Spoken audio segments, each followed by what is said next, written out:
Bienvenue sur Africa 24 dans cette nouvelle édition du 12-15. Voici les titres de l'actualité. Le 15e sommet des BRICS s'est achevé ce jeudi 24 août en Afrique du Sud.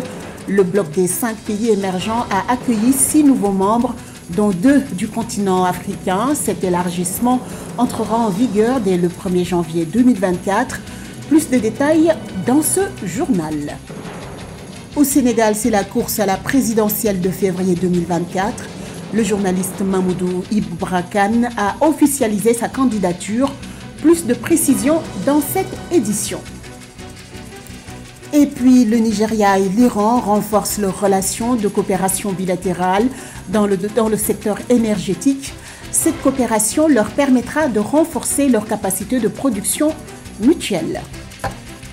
Mais tout d'abord, au Zimbabwe, une quarantaine d'observateurs qui travaillent sur les élections présidentielles et législatives ont été arrêtés dans la soirée du mercredi 23 août. À Harare, la capitale, leurs ordinateurs et téléphones portables ont été saisis. Selon le porte-parole de la police, ces personnes coordonnaient la publication présumée des résultats des élections par certaines organisations civiques. Les personnes arrêtées appartenaient à 2 importantes organisations pro-démocratiques, le Zimbabwe Election Support Network et l'Election Resource Center, qui ont notamment procédé à des décomptes de voix parallèles.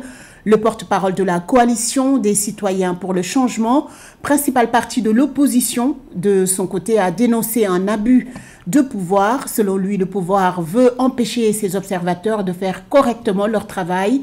L'opposition, comme les observateurs, redoutent désormais des fraudes dans le processus de comptage des bulletins. Quelques 6 millions d'électeurs ont été appelés aux urnes pour élire leur nouveau président de la République. 210 législateurs et 1970 dirigeants locaux et municipaux. Les résultats seront publiés par la commission électorale du Zimbabwe dans les 5 jours suivant le scrutin. Une élection disputée notamment par Nelson Chamisa, président de la coalition citoyenne pour le changement, et le président sortant, Emmerson Mnangagwa, candidat à sa propre succession. Son parti, le ZANU-PF, est au pouvoir depuis l'indépendance en 1980. En Afrique du Sud, clap de fin pour le 15e sommet des BRICS qui s'est clôturé ce jeudi 24 août. L'intégration de 6 nouveaux membres ont été validés par le bloc des 5. L'Iran, l'Argentine, l'Arabie Saoudite, les Émirats Unis, l'Égypte et l'Éthiopie, 2 pays africains figurent sur cette liste. Plus de détails dans ce reportage de Medrit Yamou. Le 15e sommet des BRICS, qui a débuté le 22 août, s'est achevé le 24 août 2023 à Johannesburg, en Afrique du Sud. 3 jours d'intenses travaux autour des sujets clés, notamment le renforcement de la coopération BRICS-Afrique, l'aide au développement, des pistes d'élargissement du bloc avec l'adhésion de nouveaux membres, entre autres. Les travaux ont débouché sur l'établissement des lignes directrices pour l'expansion des BRICS. 6 pays, dont l'Égypte et l'Éthiopie, vont intégrer le bloc dès janvier 2024. Nous avons décidé d'inviter la République d'Argentine, la République arabe d'Égypte, la République fédérale démocratique d'Éthiopie, la République islamique d'Iran, le Royaume d'Arabie saoudite et les Émirats arabes unis à devenir membres à part entière des BRICS. L'adhésion prendra effet à partir du 1er janvier 2024. Le sommet des BRICS s'est achevé sur un engagement renouvelé à œuvrer en faveur du multilatéralisme pour un ordre mondial multipolaire, inclusif et prospère.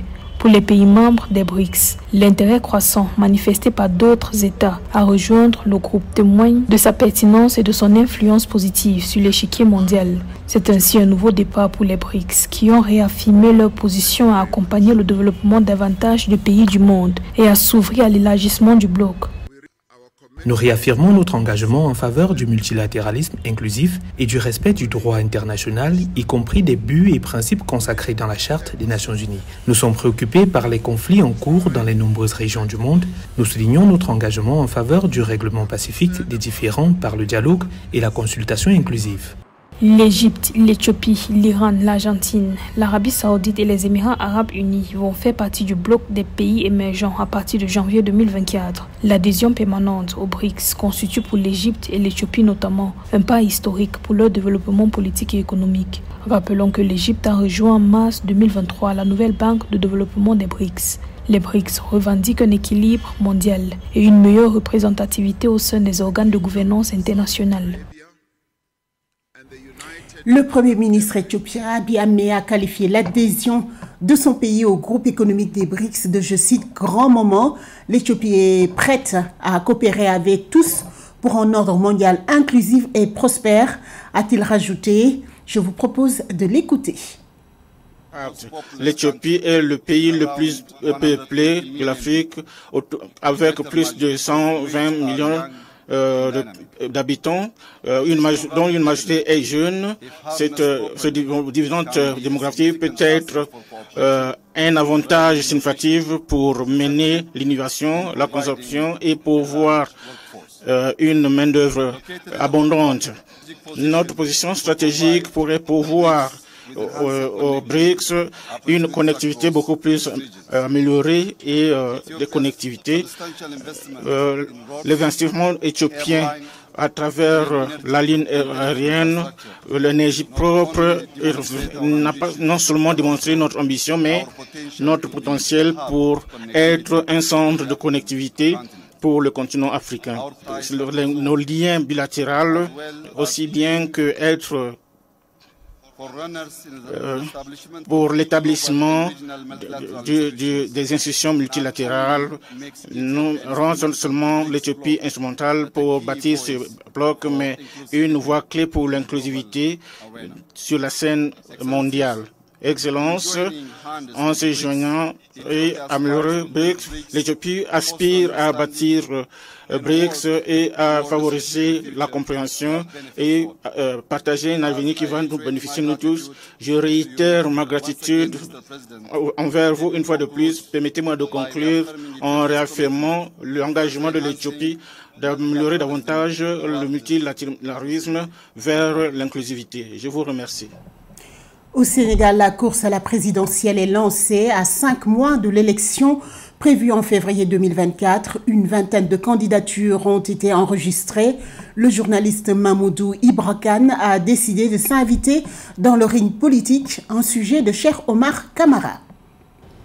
Au Sénégal, le journaliste Mamoudou Ibra Kane a déclaré le 20 août sa candidature à l'élection présidentielle de février 2024. La décision du président du mouvement Demain c'est maintenant émane de différentes concertations avec les membres de son mouvement citoyen, des tournées effectuées auprès des autorités religieuses et coutumières au sein du pays et des échanges fructueux avec ses compatriotes issus des différentes couches de la société. Mamoudou Ibra Kane espère, s'il accède à la magistrature suprême, apporter une solution durable aux différents problèmes rencontrés par les Sénégalais, notamment l'emploi des jeunes qui constitue son principal défi. Si je suis candidat, c'est parce que je suis en mesure d'apporter des solutions aux problèmes de notre Sénégal du temps actuel, confronté aux défis de l'emploi pour les jeunes, de la santé, de l'éducation, de l'agriculture, de l'élevage, de la pêche, de l'industrialisation, de l'autosuffisance,